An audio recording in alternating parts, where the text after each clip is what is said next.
Okay, so there we go. Get kicked off. I did share this a little while ago on what I want to cover. As Balaji said, this is the foundational primer 101, however you call it, essentially setting the groundwork or the basics and foundations of what AI is about, and then building on top of it, saying, okay, how did it evolve? What were the different types of models, so on and so forth. And then definitely somewhere we are going to debunk this myth.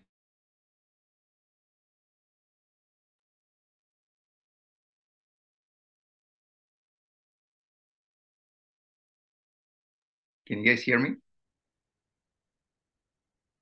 I hope so. Yeah, Prem. Suddenly someone Okay. hit you. Yes, No, Prem. no. Yeah. All right. Let's go. And then we're also going to touch upon what are the limitations as the industry sees now. And again, these could be like in a couple months, few months, whatever timeline, those could be not limitations anymore. But as it stands today, what are the limitations? And then we also will hear from some experts in the field talk about what next and some of the ethical questions. And then we'll close it with roundtable, open conversation, discussions, however we want to call it. So, right, that's how I've layered it. Okay, moving on. No talk about AI will be started off without mentioning Dr. Alan Turing, who, in my opinion, is a visionary.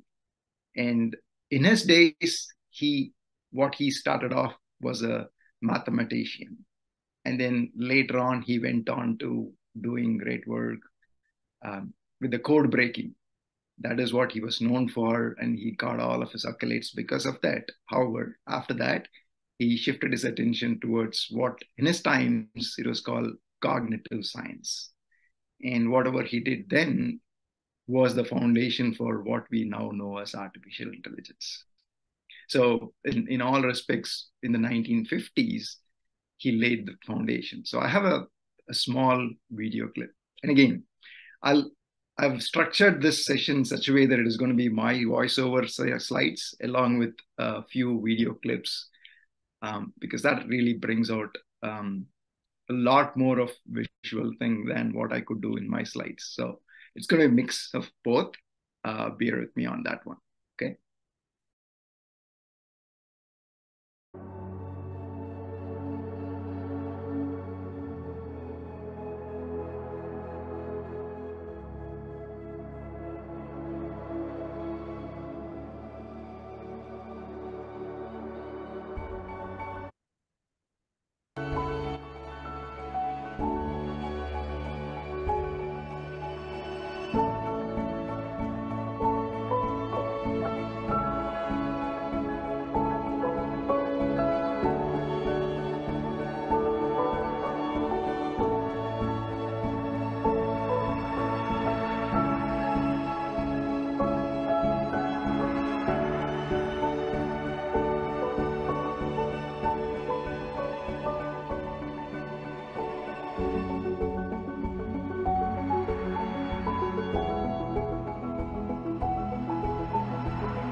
Couple pieces of information that essentially stood out, at least for me, was CAPTCHA that we so ubiquitously use in most websites. It was based on whatever work that Alan Turing did. And then the most important one is the Turing test. Everyone says that a system or a machine or a computer program can be called intelligent if it passed the Turing test. At least that's what was the norm for the last 50 years. Right. So that's Alan Turing for us. Spend a little bit of time about the timeline, how AI grew, right? AI is not something that came about in the last few years.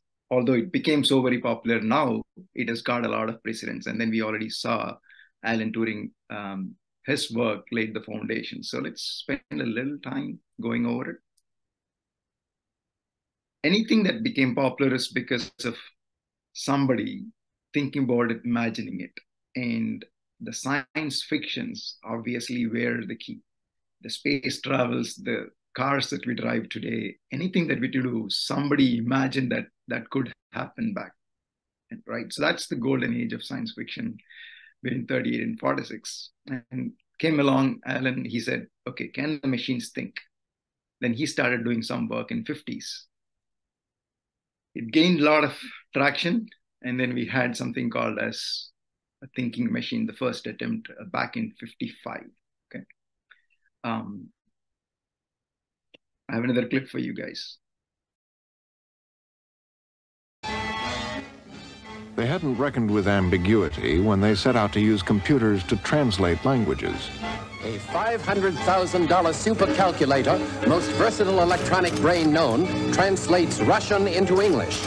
Instead of mathematical wizardry, a sentence in Russian is to be fed in... One of the first non-numerical applications of computers, it was hyped as the solution to the Cold War obsession of keeping tabs on what the Russians were doing.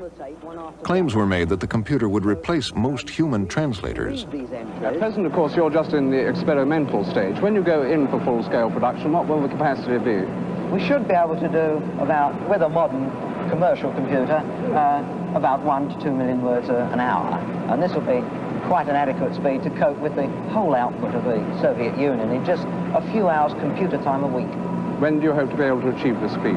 If our experiments go well, then perhaps within 5 years or so. And finally, Mr. McDaniel, does this mean the end of human translators? I would say yes for translators of scientific and technical material, but as regards poetry and novels, no, I don't think we'll ever replace the translators of that type of material. Mr. McDaniel, thank you very much. All right, couple points to highlight, right? So he talked about doing translations, hours of compute over a week. And then he also mentioned about it is not going to replace the translators on the poem, poetry, or any of those other things, non-scientific ones, right? And then he also caveated by saying, if their experiments went well, in a time of 4 to 5 years, right? That's back in 55. All right, moving on. From 55, when this all started, that's when John McCarthy and Marvin Minsky gathered all of the experts at that point of time. And the phrase artificial intelligence was coined back in 56 during that Dartmouth workshop. That's a significant milestone, at least with the AI. And we saw Russian language translation. Obviously, with the war looming, there was a lot of money pumped in, right? The US government, DARPA, put in millions and millions, a lot of investments into AI to see where it takes them.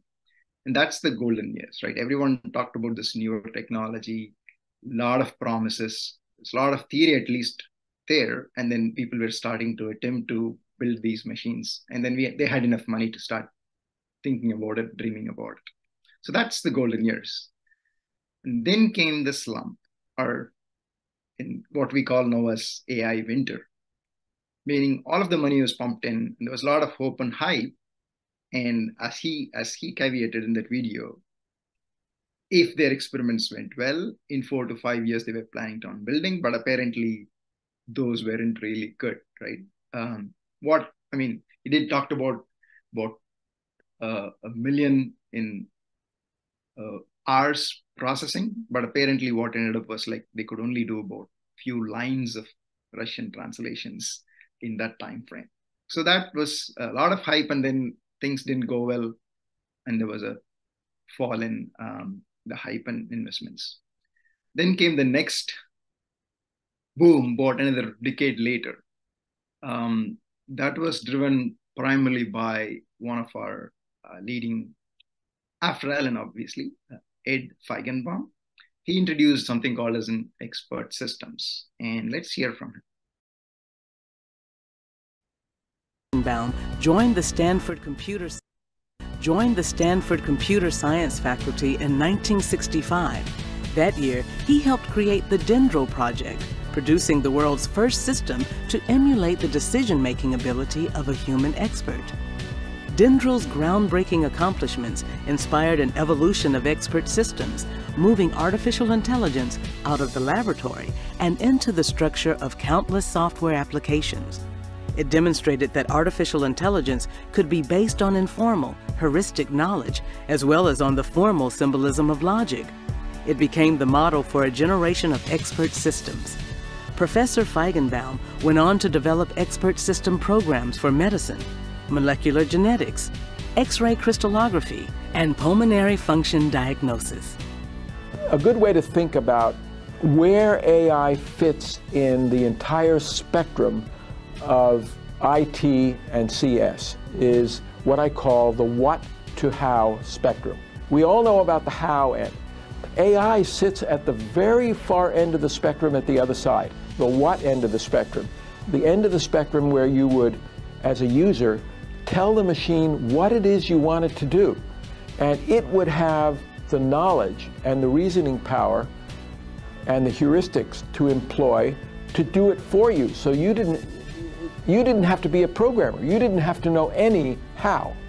One of the things that we don't know how to do very well yet is to accumulate immense amounts of what Doug Lenat calls common sense knowledge. One of the great inventions of all time was writing. To write it down, to pass it on to the next generation. We move our culture to the next generation mostly by reading text. The knowledge of ordinary things, not the knowledge of specific, like how do you build a computer or how does a car run or something like that. And we'll get that from reading text. So that's AI's number one problem today. There will be, coming up in the next 10, 20 years, some really sensational computer-human interfaces in which computers can do vastly better things than they are currently doing in the service of human work. And people can do whatever residual there is that people do best. And these interfaces will allow that mixture of human-computer interaction, not just where the machine is serving the person, but where the human and the computer are cooperating on a task. And at profoundly two profoundly greater consequences than we now think. All right, so that's Dr. Feigenbaum. And a couple points that I want you to remember is he talking about how text, language, books, the general knowledge is what is important for passing on the intelligence from generation to generation. And then also touched upon how humans and machines can collaborate and work together rather than one serving the other. So remember that. We'll revisit it over the course of the next few slides. All right, with that work that Ed was doing on the expert systems, came the investments in tune of millions of dollars from Japan. They wanted to leverage whatever Ed did and build their 5th gen computers. And this is something that I found while researching for this. We had an autonomous vehicle back in '86. I don't know how many of you guys know about this one, but yeah, it was trialed. And again, I have a clip for you guys. It is interesting, at least for me. Recently built the NavLab, a test bed for research in robot navigation, image understanding, and the role of human interaction with intelligent systems. The NavLab is a roadworthy truck modified so that researchers or computers can control the vehicle as occasion demands. As a mobile navigation habitat, it accommodates researchers and significant computing on board. Driver controls allow a human monitor to override automatic control for overland travel, setup, and recovery from experimental errors.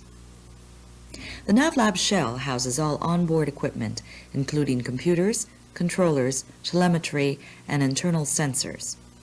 In addition, it provides a working area for operators and allows researchers to gather data within the confines of the vehicle. So that's a little clip of an autonomous vehicle. Yeah, it is it is what it is. At least the pilot, when they started off, having folks sit inside the truck, having their computers monitoring things, so on and so forth. Okay, so there was the next boom in 80s and 90s. Now what happened after? And there was again another slump, right? So nav labs, you saw that autonomous vehicle that is so bulky. Can it go to prime time? Can it compete with the likes of Tesla like today? Not really. So again, that went down because there was a lot of importance put on the processing power, the compute power, the storage capability, and so on and so forth. However, the technology that was prevalent at that point of time in the 90s wasn't really as good, and hence there was another slump. And as with any technology, obviously we will see peaks and valleys, and the 90s was the slump for the AI, the second slump, the so-called. And then after that, things have picked up, and multiple reasons for it, right? One, obviously the government and the public and whatever funding didn't come through. However, there were private players pumping in and making enough investments to keep this thing going forward. I'm sure back in our days, in our school days, we've heard about how a computer chess program defeated Garry Kasparov and others, right? So there were pockets of AI work happening in specific areas. And so it's not completely lost, but there was some focused attention given to keep the momentum, keep building AI models. And as we moved on to our 2000s, we saw huge advance in the computing power, the cloud, the IoTs, and so on and so forth. So it's a lot of compute power, a lot of storage, and all accessible. With that came all the promises that was happening in the 50s. And all the theory, all the foundation that got laid, now we are bearing the fruits of it, right? And we see AI to be one of those shining lights right now. And that's in a nutshell how I see is a timeline for AI. Where it started off in early 50s, and now we are reaping the benefits. All right, with that out of the way, in terms of timeline, I'm going to switch gears, and I'm going to go talk about what AI is, more like a foundational thing. And I might be going all the way down and putting it in such a way that anyone non-technical background who's not understood computers at all can understand what AI is about. So bear with me. All right. So AI is, the way I look at it is, the humans, they try to pass on their intelligence to machines. That's the real reason why it is called artificial intelligence. So there is a synergy or a comparable between human intelligence and machines intelligence, right? With that said, again, you can define intelligence in many which ways, but I'd like to pick one where an intelligent person or intelligent being is one who's able to make smart decisions, right?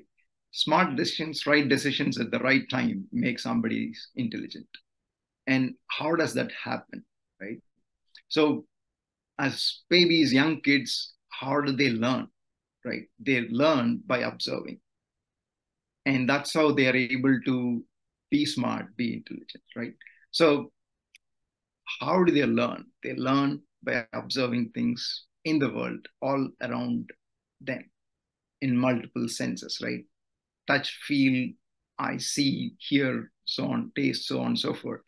So that's the world around us humans, and we learn from them.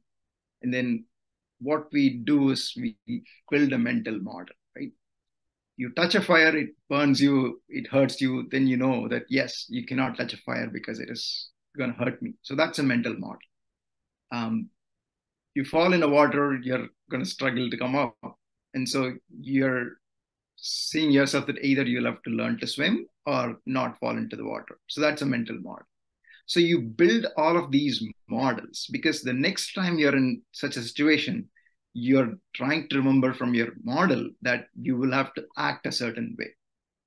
Don't touch the fire, don't fall into the water unless you know swimming. So these are the models that is built in your brain, and that's what you're leveraging in order to make smart decisions, right? I'm trying to compress all of that into a few boxes, but then in summary, that's what happens. You observe, you build a mental model, and you make right decisions. And that is human intelligence, right? And the attempt at artificial intelligence is to translate this human intelligence to machines so they can mimic or do exactly how humans are intelligent, right? That's the basic premise of AI. Now, how does it happen? So we observe the world, and precise observations of the world is what is data, right? The temperature in Chennai today, on this day at 7:30 p.m. is 25 Celsius. That's precise observation at a data point. It is cold in Las Vegas right now. It's again another data point. So precise observations of the world is data. And you collect data for a larger observation. You have enough data, and you will feed that into a machine. And the machine learns from all of this data and creates what we call a mathematical model. Human brains does it as mental model, the machines does it as a mathematical model. So it learns from the data that we have supplied it and creates a mathematical model. And what does it do? It doesn't go back to the data, but then it is going to make decisions based on the mathematical model that is built, right? So this is kind of doing the same thing as what humans do, which is use the data, learn, build a mathematical model, and make smart decisions. That's how things happen. And the first part, where you learn from the data and create a mathematical model, that's called, or at least in the industry, that's called data science. It includes how do you extract data, how do you manipulate data, how do you make the right decisions, is it the right data to use and whatnot. So all of these things is data science, and using the model and creating the decisions is called decision science.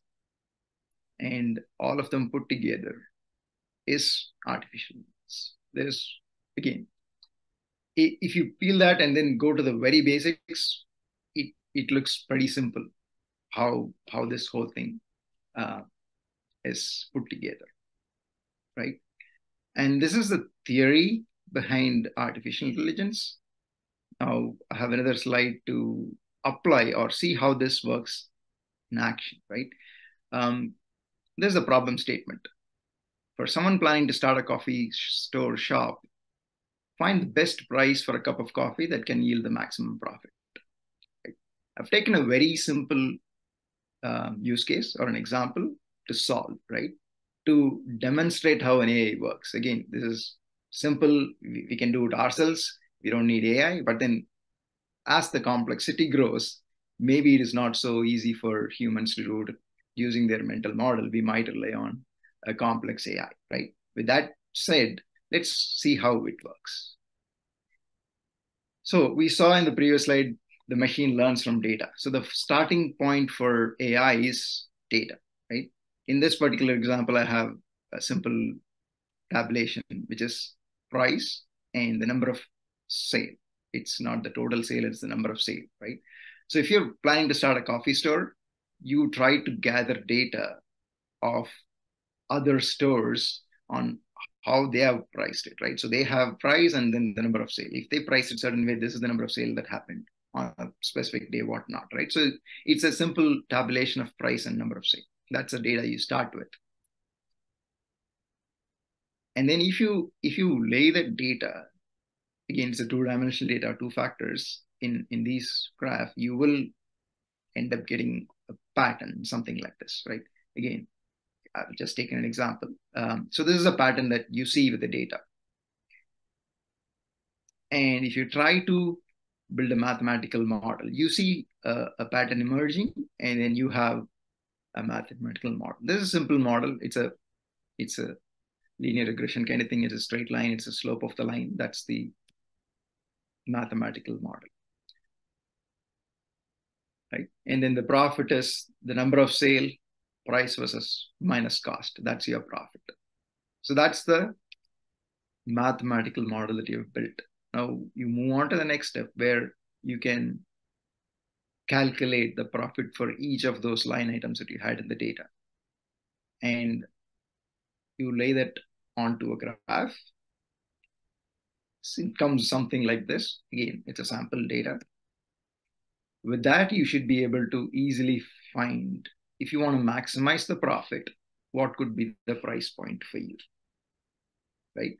So again, as I said, this is a very, very simple thing, but this is the step in which an AI goes about giving the results that you are looking for, right? And this becomes very complex as it continues to evolve, right? So this is the price point and number of sale. But if you're trying to open a store in Chennai, you might want to get the data pertaining to Chennai, right? So the location is the next factor that comes into play, right? And then the next factor is, okay, what is the price for the season, right? It's winter, it is summer, or what is the weather like when this sale happened? That's the next factor, right? And then if you have, like, let's say, like Starbucks, you have 10 different varieties of coffee, then that comes into play. So if you overlay each of the factors, this table, the data table, becomes more complex as we add in layers and layers of data that is available for you. And that's when this, instead of this becoming a slope of a line kind of a mathematical model, becomes more complex in the order of magnitude, right? For a real world example, for example, if you want to predict, okay, what's going to be the weather like tomorrow, there are like X number of factors, and the mathematical model for that is not going to be as simple as this. But essentially, the AI program works in this fashion. It is just that the complexity increases. And when the complexity increases, your model is more complex. You need a lot more compute power and in order to make the right decision. So that's a theory of AI and how does an AI program go about giving you the answers you're looking for, right? Now is a logical pause. You can post questions on the chat, and Balaji, if I can request your help to moderate the questions, and if there is basic kind of questions where people cannot follow, or if without really understanding it, I think I want to spend a little bit more time before going to the next slides. Yeah, so we touched upon the theory, how it goes about doing it. We touched upon the data science part of it. The data science involves what I call as machine learning, right? Learning from the data and creating your mathematical model. So based on your learning models, you have three different classifications of AI, right? So you have what we call a supervised learning model, unsupervised learning model, and reinforcement model.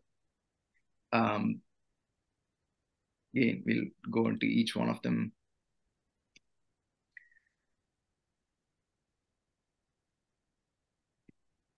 Okay, there we go. All right, supervised learning model. The name is very self-explanatory. You're feeding the data, and you're telling the machine or the computer language or the program that this is what is the data that I fed you, and this is how you will have to make sense out of it. So you are supervising how the machine learns from the data. And once it has learned, then obviously you do train what we call as training the model, is where you're feeding the right data, you're making all the right representations of data, as much as in terms of volume and variety, and you're training that model. And once you've trained the model, you're convinced that yes, the model is great, then you can start using it. And then you can ask the questions. In this simple picture, we see that we have fed data, and then we have train them saying, if you see something like this, then it is called circle. If you see something like this, it is called rectangle, so on and so forth. Now the model is trained. You give it something and it'll say, okay, I see this. No, I know it is a circle. It's going to tell you that. So you're actually giving out all of this data. And we call it labeled data because we are labeling each of that data point with a certain tag. And that's what we are going to go end. So this is called labeled data, and we are feeding this machine. Now, this looks very simple, but let's say at this point of time, if you give a square, the shape of a square into it, this model is not trained for a square. So it wouldn't know what to do. It is going to end up giving you a wrong prediction, right? So the success of this model completely depends on the data that you've provided and trained the model for.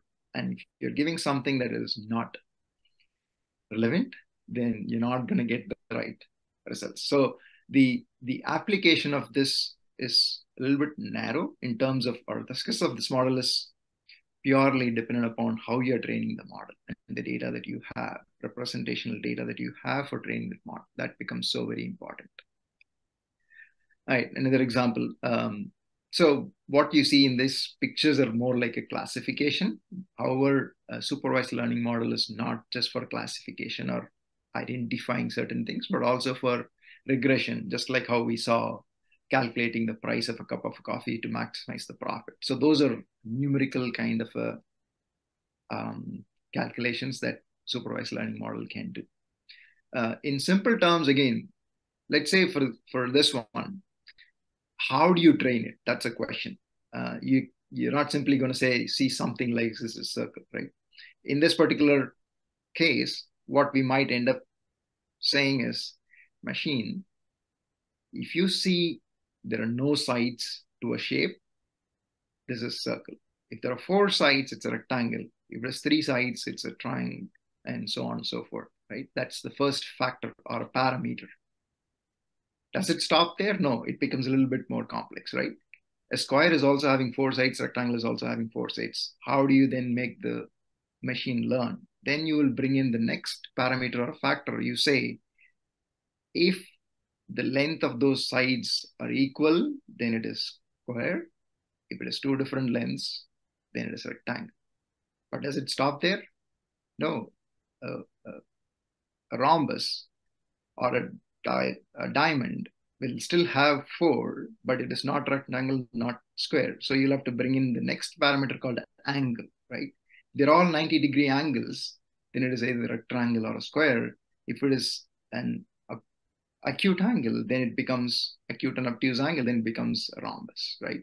So while on paper, on a diagram, it looks simple, how you train your model is so very different. And then you will have to bring in layers and layers of parameters in order for the machine to accurately understand how it has to classify, categorize.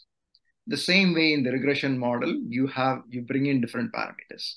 In the coffee sample that we saw, it could be just the price point and the number of sale. It could be the location. It could be the weather. It could be types of coffee, so on and so forth. So all of those are different factors that come into play, and that's how you go train your model, right? That's a supervised learning model. The next one is again very, very self-explanatory, unsupervised learning models, where we call it unlabeled data because we are not going to say what it is, or at least it is not evident from the data that what it is. That's how the data is given to this model.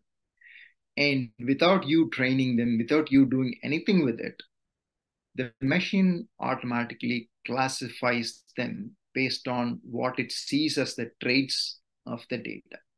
Right? In this particular sample, it has looked at the data and then it has said, okay, I see this is one grouping, this is the next grouping, and this is the other grouping. Right? Again, it could be simple, complex colors. So in these 2 cases, the colors and the shape comes into play. It uses those 3 as parameters to classify them, right? I'm not going deep into the science behind how it does, but this is more like an intro primer. So I'm explaining what are the different kinds and so on and so forth. Where you see this in real life is all the calls that you get from the banks. Sir, loan vendama. So that is a classic example. Where the banks use the data about all the consumers and do what they call as customer segmentation. I'm sure you've heard of all these terms, but that's a classic example of AI, right?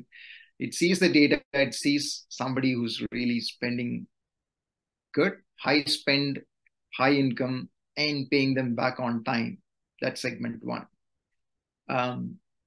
Low income, but still spending high, not able to pay EMIs, that the next segment, so on and so forth, right? It looks at the data, it builds what we call as segments, customer segments. We are not telling them that, okay, this data has 10 segments. No, we are only giving the data to the model. And the model looks at the patterns and says, okay, I see it to be 4 segments or 5 segments, so on and so forth. The model decides by itself, depending upon what it sees as the pattern in the data. So that's customer segmentation. So obviously, once they have it, then they are able to clearly go target those customer segments, either for car loans, home loans, so on and so forth. But if they see somebody who's not paying enough, maybe they make a decision to sell personal loans, right? So you have your sale targeted based on the customer segments and what they see as segments in that data. So that's a typical example of an unsupervised learning model. The next one is reinforcement learning, which again, in theory, the agent sees something, it does an action, it observes the environment to see the state change. And if it is rewarded with that state change, then it knows that's the right way to do. If it is not, then it'll say, okay, take alternate actions. All good in theory. How does this thing work? Sample is a simple maze game. This is more in the game segment and so on and so forth, but still it can be applied for real world problem solving. We'll touch upon this in the later slides. But in this model, the model is given a start point and an end point. That's it, right? In the other 2 learning models, we saw somebody have to do supervising the training and so on and so forth. Here you give the start point and a goal, right? In this particular case, and obviously you will have to draw the boundaries or the working area in that, right? So the starting point is here, and then you have the goal to reach here, right? In this particular example, or at least the picture, your starting point, you're starting with a score of -17, and by the time you reach the goal, you're going to be 0. So the target is to get to 0. That's the goal for this model. So how does it go about doing it, right? You've set the boundaries, which is you cannot go into those black squares or whatnot. You can only work within these white squares. And you're allowed to move in 4 directions, right? I'm not going to say left or right. I'm going to simply say north, south, east, west, right? That's the precise way in which we can say in this particular thing, because left and right could be depending upon how you're orienting yourself. So in this particular example, it is here, and the only way it can go is go east, right? So when the model makes the first attempt, it goes east, and it sees that it has ended up with -16. So from -17, -16 is a progress towards the goal of getting to 0. So it knows that, yes, it has done the right step here. So that's the reward. So it reinforces saying, yes, I made the right step going into this east direction, 1 step. Excuse me. Now, from this step, again, it can go, it cannot go north or south, because those are beyond the boundaries it has been given. It can only go east or west, right? So it will make both attempts, going east and west. So if it goes west, it ends up being back in -17, which is not a reward. So it'll go east and go to -15, which is a reward, right? -15 is on the right track to get to 0. So it reinforces saying that, yes, from this box, I'll have to go east. right? Again, it keeps making these deterministic steps, trying out all permutation, combination of going north, south, east, west, again, realizing the boundaries, right? So every step it makes, it is going to either get rewarded that it is in the right path or not. And that's how it is going to end up finding the goal of getting here, right? And again, this looks very simple because for the human mind, we know that we'll have to go this way, right? But computer learning is going to be it's more of a trial and error, and figuring out if one of the try is going to give it the reward, then it will record it saying that's the right path. Now, it looks simple because you see like 20, 25 squares, but what happens if there are a million squares? What happens if there are a billion squares? Can the human mind solve it? Yeah, we can solve it. It will take for our ages to do it. But computer with this new age compute power and the storage capabilities and so on and so forth, even if there's a billion squares, as long as the foundation of how it goes about solving it is clear, it is going to do it in like a couple seconds or maybe a minute. And that's the true power of AI, right? So yes, this looks very simple. And that's the reason why the foundation where we are trying to pass on our intelligence to the machine. How you go about solving this problem, that is exactly the same way the machine is doing it, but backed by what we call as mathematical model, right? So that's in summary how a reinforcement learning model works. All right, these are the three broad categories of AI based on how a machine is trained or model is trained in the learning model, right? Again, another logical pause to see if there are any questions that we'll have to go back or keep moving forward. There is one question. So it's, I think Sindhil has asked this. So it is AI just an amalgamation of mathematical models from various domains? A short answer is yes. The long answer is it is much more complicated than that. Yeah, there is a little bit of heuristics and so on and so forth, but yeah, we'll touch upon it. As I said, I'm trying to keep this as a primer, and we will park that question. We'll discuss debate once we've gone through all the rest of the slides. Okay. Yeah, I have a question when you talked about that multiple models churning in and then results coming out like square, cubes, and all. So yes. Jyoti also has the same thing. So I have no question. Yeah, we'll touch upon that when we are there.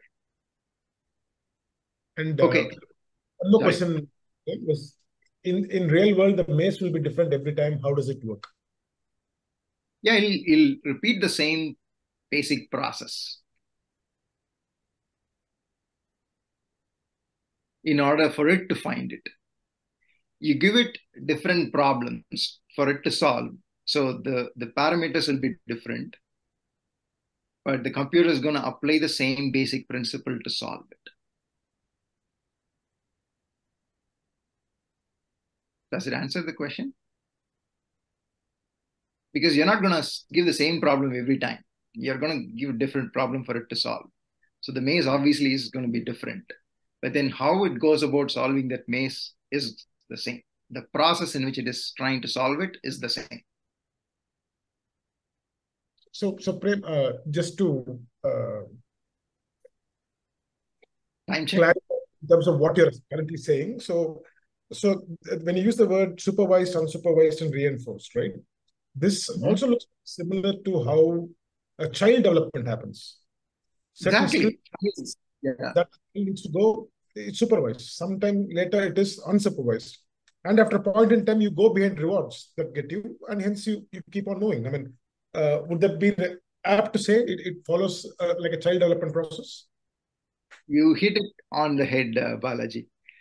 When you're young, when you're a baby, it is supervised. When you're adolescent, it is unsupervised. And when you're grown up, it's more reward driven. That clears. I know you're checking your time. I think you have time. Yeah, okay, all right. Let's move on. So that's basics for you. And I'm going to touch upon two other topics that are relevant where people keep asking about this. So, and then we'll open it up, right? So all this is good, but I hear neural networks. What is it? What is neural networks? Okay, this again goes back, touches upon how did this whole AI came into play. And this is the work that has been happening for ages, right? People were trying to study how our brain works, how our neuron works, biological neuron works. And that's how we ended up in this whole field of AI, right? So you have a biological neuron. And again, I'm not a medicine student. Whatever I know of, I'll try and communicate, and then we'll go from there, at least for this discussion. So neuron, obviously, it gets all these signals from our senses, hearing, seeing, whatnot. And all these signals come into play. And then if all those signals exceed a threshold, it is going to pass that electrical impulse on to the next neuron, so on and so forth. And we have like trillion neurons in our body, and a message is passed on because a neuron passes on the message to the subsequent neurons, so on and so forth, until it hits brain, right? That's how a biological neuron works. And they tried to mimic the same thing with what they call as artificial neurons, where the sensus input is the data input. And then we have something called as a threshold thing here, which says, okay, if the data input comes in and if it exceeds a certain threshold, then pass on a certain output, right? That's a basic premise of how they built an artificial neuron. And they called it as perceptron. And this was back in 60s, I guess. I don't know the exact year, but then, yeah, it was a work in progress. But when it finally came out, it was given a name, perceptron. And these are the different data inputs that come in play. And each of the data inputs will have certain associated weights, right? For example, in the coffee, solving for the coffee profit making, there were different data points. And if you explore the number of parameters, obviously when you want to start a coffee store in Chennai, you might want to put more weight on data coming in from that same city, Chennai, so that there is more synergy between what you're trying to do and what has happened in the same city. So you will give more weights to the location. The next parameter could be the weather. What was the temperature like? Or was it hot or was it cold when that price point was set? So you might want to give a next weightage to the weather, so on and so forth, right? You make a determination on the weights associated with these factors, and that comes into play, and it is summarized, and you set a certain threshold, and if it is exceeding it, then you get an output, right? That's a basic work of a perceptron. Now, with that said, they were trying to solve for that. Any decision that is made, I'm sure we've studied this back in our engineering electronics 101 or something, basic electronics or something like that. Everyone would have learned it, not just the electronics folks. The different gates is how a microprocessor works. And maybe Bharati or Pushpali can spend more time explaining this, but I'm going to touch upon how it is done, right? So if the input comes in play, then it is linearly separable, which is if there are zeros and zeros, then that's how these table comes in play. And you set the threshold high enough that you will only get one output to the AND gate. And if set the threshold low enough, then you will get an OR gate equivalent. However, an XOR, they couldn't linearly separate these things. You cannot set the threshold low or high any which ways in order to get the desired output.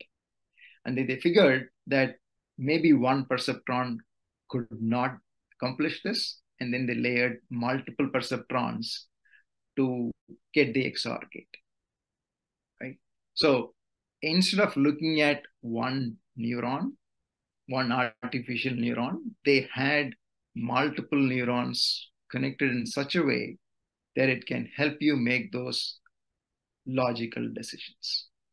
And the larger the number of neurons, then this is how a model inside the computer, this is how a model is solving for it for you. And that's why we call it as a neural network. And the first layer is called the input layer, where you have different data parameters. Each of the parameters is fed as an input to one of this artificial neuron. And then you have an output layer, which is going to tell you whether, yes, you have the right classification or right value for the price of coffee, so on and so forth. And then you will have hidden layers. We call it hidden layers. It's really not hidden, but the layers in between the input and output where the data is transformed. And you can have any number of hidden layers. You will have at least one input and one output. You can have 0 to as many number of hidden layers that you want to transform the data, the input data that you're giving, to the desired output that you want. And that's the reason why a model, when it is fashioned this way, is called a neural network model. And then the more the number of layers that you have, it is called deep neural network. And if the machine learns using this kind of a deep neural network, we call it as a deep learning model, right? So with this neurons, you have the data, then you're training it and it is learning, then it is a deep learning. And what does it finally give us, right? In this particular example, where we have 4 of these input parameter nodes, and then this is the weightage for each of them. At the end of the day, as I said, it's a mathematical model. The output is this. So with any model, at the end of the day, the output is a function of your input parameters. This function could be based on weights, based on bias, based on whatever, right? Now, we touched upon reinforcement learning. In deep neural networks, again, I'll give a little bit of intro and then stop there, and then we can do a deep dive later on, maybe in future sessions. What it does is it puts in the data that it gets. It does what we call as forward propagation. It assigns certain arbitrary weights. It does the transformation, goes to the next layer. It continues down this forward path and sees what the output is. And if the output is not what it thinks it is, for example, in the reinforcement learning we saw, it goes from -17 to -16 to -15. In the first pass, if it is not getting that -15, then it says, okay, the weightage assigned and the bias I've assigned is incorrect. And then it goes back and continuously changes the weightage and the bias in order to get the right result. And once it has figured that's the right values for the weight and bias, then it says, yep, that's the right and bias for this pass. It repeats this process over and over and over until it can satisfy all of those different boxes, or traversing from all of those different boxes with the right weights and bias. So it does a trade-off between what should be the right weight and bias for traversing all of the squares, and says, okay, that's the most closest value that I can use for these in order to attain the desired result. That's how a deep neural network works in a very basic sense. All right, so that's neural networks, deep neural network, and deep learning. And let's move on to the next concept. What is generative AI? That's the latest and hot topic that is talked about across wherever you go. For that, I'm not sure if I can do justice. There are experts who've done this better than me, so I'm going to take their help, and we can watch a video clip. We finally got to where generative AI fits into this AI discipline. Gen AI is a subset of deep learning, which means it uses artificial neural networks, can process both labeled and unlabeled data using supervised, unsupervised, and semi-supervised methods. Large language models are also a subset of deep learning. Deep learning models, or machine learning models in general, can be divided into two types: generative and discriminative. A discriminative model is a type of model that is used to classify or predict labels for data points. Discriminative models are typically trained on a data set of labeled data points, and they learn the relationship between the features of the data points and the labels. Once a discriminative model is trained, it can be used to predict the label for new data points. A generative model generates new data instances based on a learned probability distribution of existing data. Thus, generative models generate new content. Take this example. Here, the discriminative model learns the conditional probability distribution, or the probability of y, our output, given x, our input, that this is a dog, and classifies it as a dog and not a cat. The generative model learns the joint probability distribution, or the probability of x and y, and predicts the conditional probability that this is a dog, and can then generate a picture of a dog. So to summarize, generative models can generate new data instances, while discriminative models discriminate between different kinds of data instances. Visualizing this mathematically would look like this. If you haven't seen this for a while, the y is equal to f of x equation calculates the dependent output of a process given different inputs. The y stands for the model output, the f embodies the function used in the calculation, and the x represents the input or inputs used for the formula. So the model output is a function of all the inputs. If the y is a number, like predicted sales, it is not Gen AI. If y is a sentence like define sales, it is generative, as the question would elicit a text response. The response would be based on all the massive large data the model was already trained on. We've come a long way from traditional programming to neural networks to generative models. In traditional programming, we used to have to hard code the rules for distinguishing a cat. The type, animal. Legs, 4. Ears, 2. Fur, yes. Likes, yarn and catnip. In the wave of neural networks, we could give the network pictures of cats and dogs and ask, is this a cat? And it would predict a cat. In the generative wave, we, as users, can generate our own content, whether it be text, images, audio, video, etc. For example, models like PaLM, or Pathways Language Model, or Lambda, Language Model for Dialogue Applications, ingest very, very large data from the multiple sources across the internet and build foundation language models we can use simply by asking a question, whether typing it into a prompt or verbally talking into the prompt itself. So when you ask it, what's a cat? It can give you everything it has learned about a cat.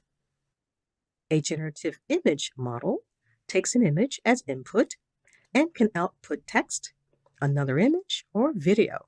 For example, under the output text, you can get visual question answering, while under output image, an image completion is generated, and under output video, animation is generated. A generative language model takes text as input and can output more text, an image, audio, or decisions. For example, under the output text, question answering is generated, and under output image, a video is generated. Here is an example. All right. With that intro of Gen AI, let's take another pause and get some questions answered. If there are things that we will have to address right now before we move on. Balaji?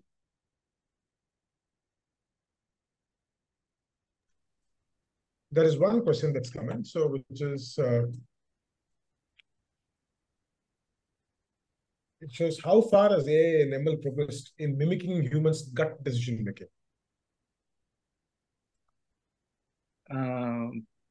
Okay, by the way you're the question is framed, it is gut, meaning intuition. The gut is the intuition. Where does the intuition come from? Obviously, it is based on some mental model that has happened very early on, buried deep inside, that you've not realized that you have it, but it comes into the fore when you're presented with such a situation, high risk situation, high adrenaline situation. So obviously that mental model has stayed behind somewhere in a corner. It just comes into the fore. That's my understanding of a gut. So there is a mental model that is already there, which means that if the machine has already been given a mathematical model, then it will use the same thing that you're using, right? If the gut is not what I've explained, it is something that just comes to you without even having been in that kind of situation ahead, then no, the computer or the AI cannot do it, right? So if it cannot go through any of these three learning models that we just saw, you've not given it data, which means, okay, if you're going to ask a blind person, do you like sunset or a sunrise? What do you think they're going to say? Because they've not seen it, you're not going to get a right answer, right? But let's say if you're going to ask the same person to say, what are the different colors that you see in a sunset? They're not going to be able to. So it has to have seen the data and trained for it in order to make that decision, right? That's the first two models. The third one is the reinforcement learning. So you'll have to give it a goal, saying you're starting here, but you'll have to end up here. If you're not given a goal, it wouldn't know that, yes, this is the path that I'm taking in order to take me to that goal. So it has to be either trained or it has to be given a specific target and the boundaries in which it can operate. If you're not doing that, then AI cannot do anything about it.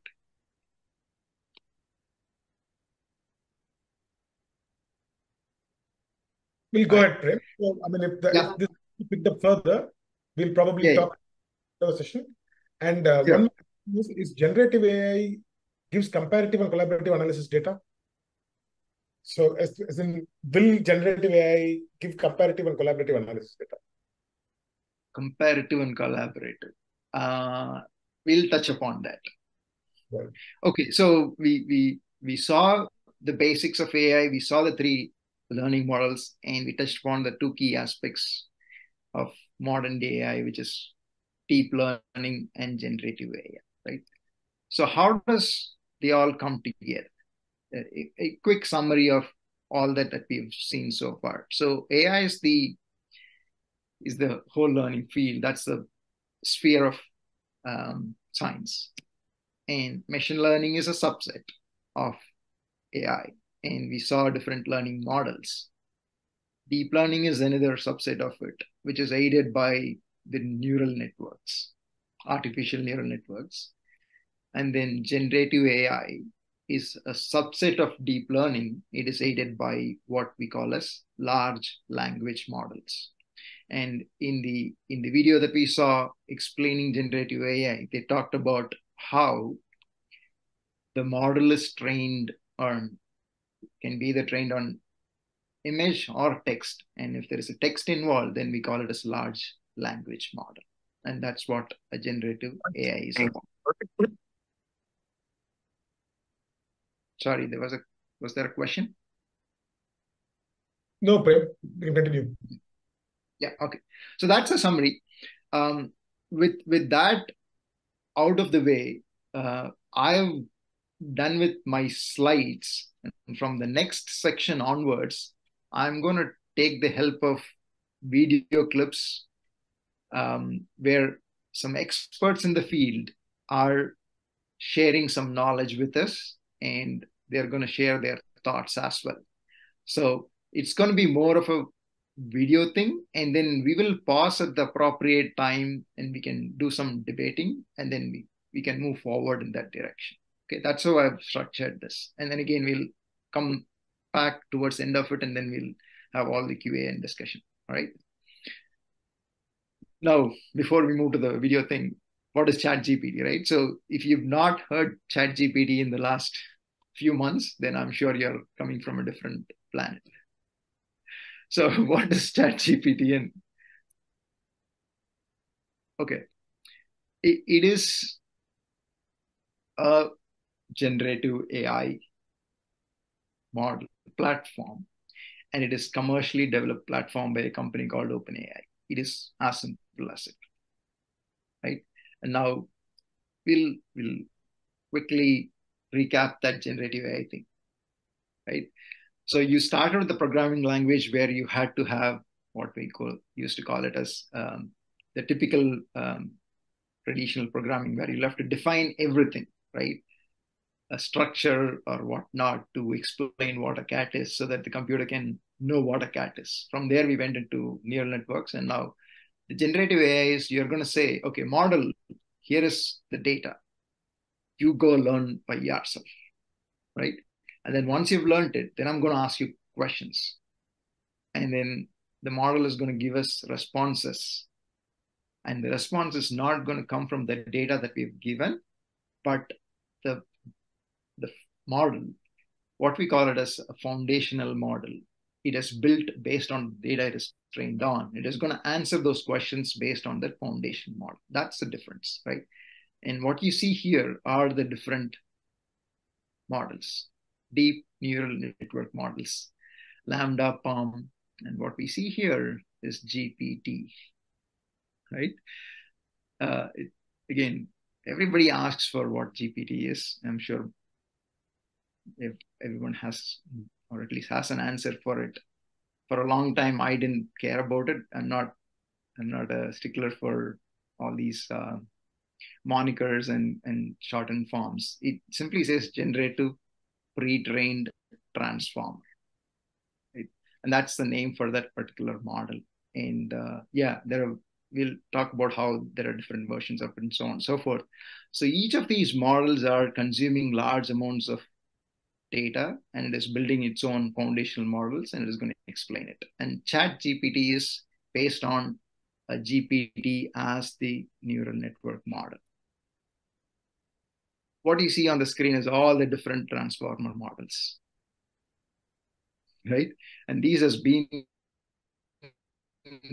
in play since 2018. All of these models, right?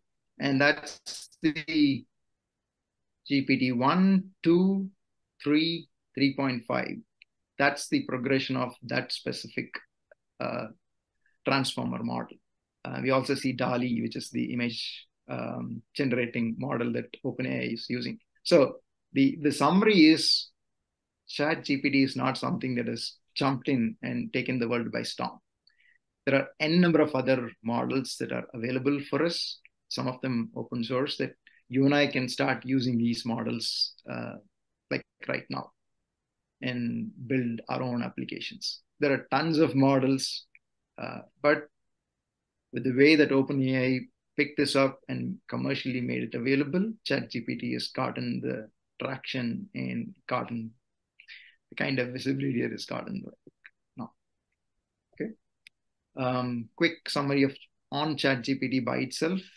The GPT-1, or what it used to be called just GPT back then, in June of 2018 was trained with certain small subset of data, small data point. In 2019, it got 32 TPU processing, and it trained for a week, costing about $43,000 just on this Reddit articles. GPT-3, it trained with Wikipedia and a few other data points, and that was in 2020. And then it went on. So last year, November, precisely a year now, 2022, ChatGPT was built, and OpenAI, it was trained on the whole of internet.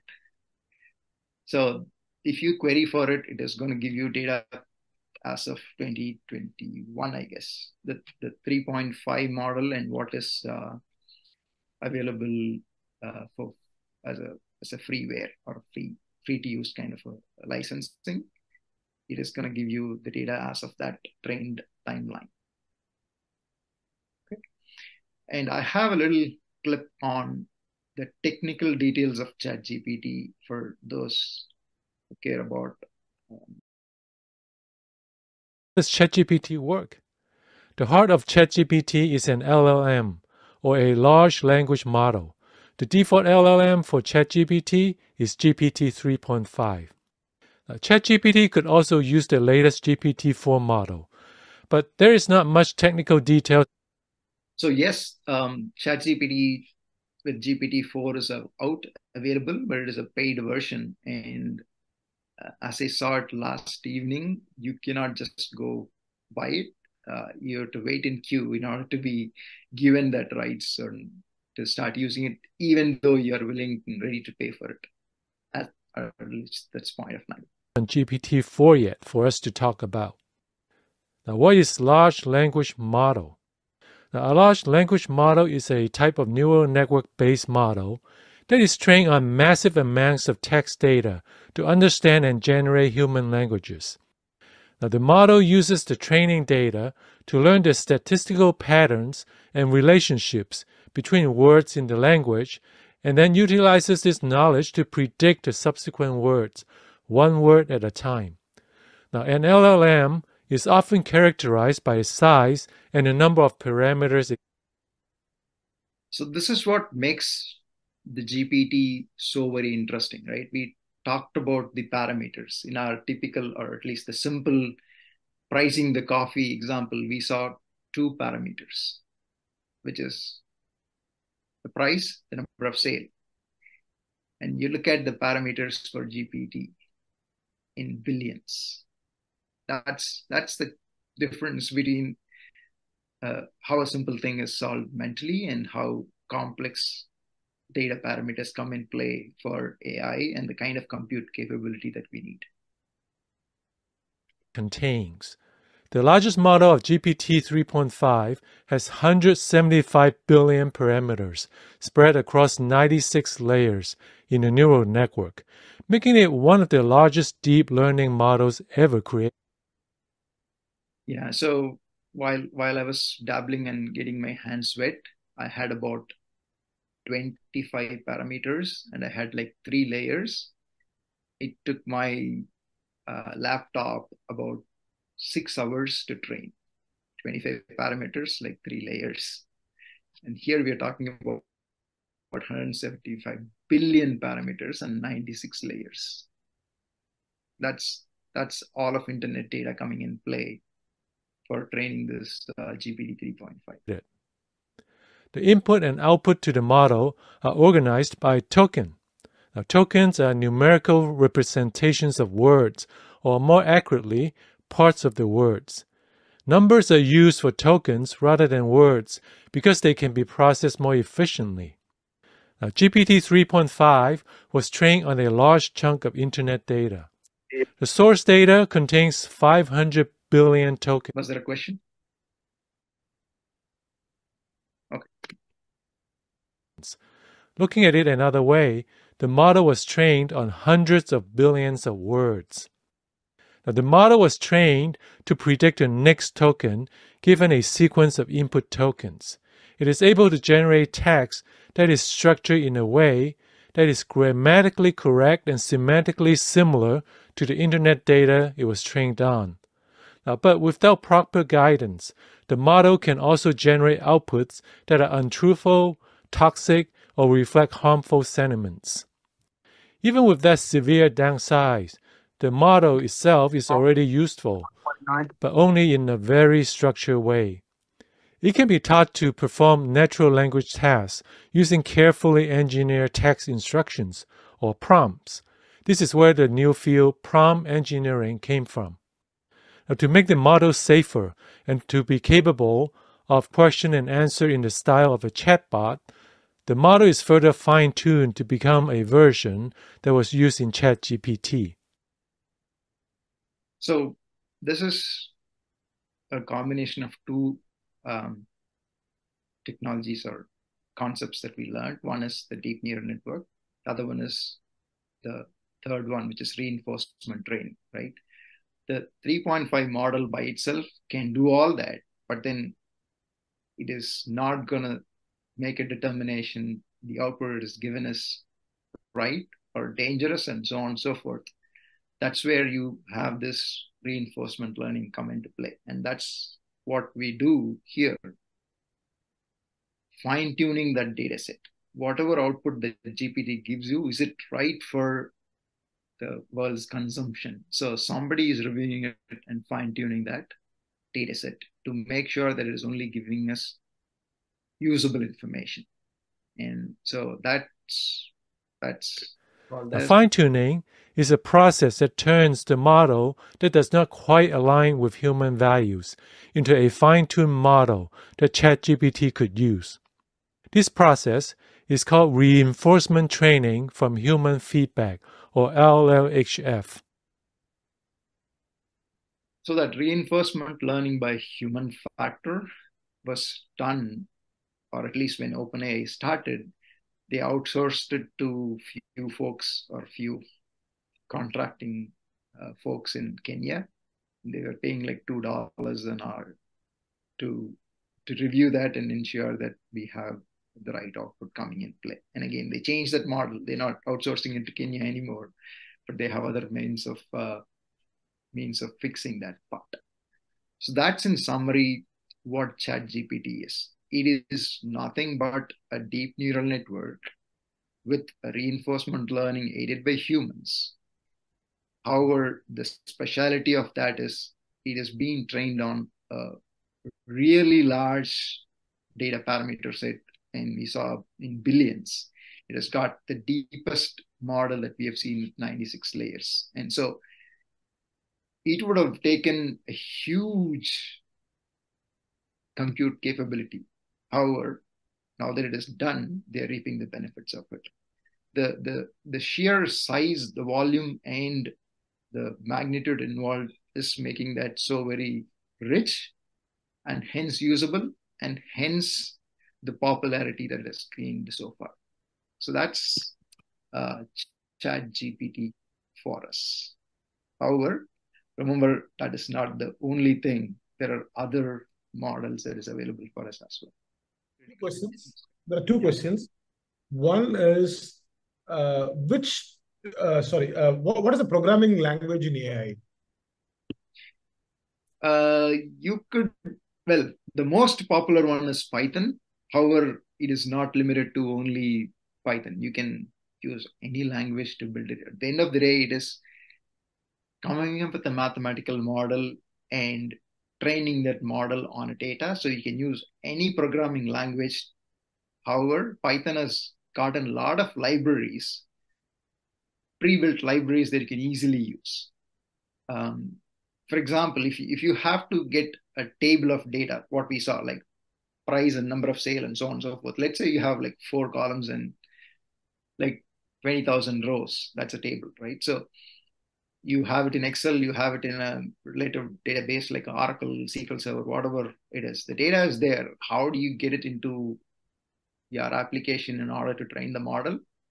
Python has got inbuilt libraries. It makes it so very easy. We call a data frame, and the data frame can directly read from a text file, CSV, an Excel file, SQL Server, Oracle. It can go read directly from the cloud.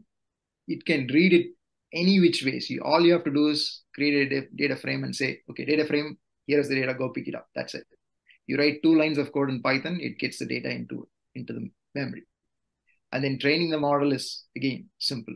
Python has got a lot of libraries, which will be very easy for you to do all these manipulations. But it doesn't mean that is the only thing that you can use. You will have to do the hard plumbing in terms of writing all the queries if you are using other languages. But Python makes it very easy for you. The other question, Prem, I think this is related to the earlier question. Which tool did you use to train your model? I mean, you mentioned that you had a model that you developed, or you worked on. So which tool did you use? Yeah, I used Python as a language, and I used GPT as well before actually GPT became popular. Right. My layers were smaller and the parameters were smaller as well.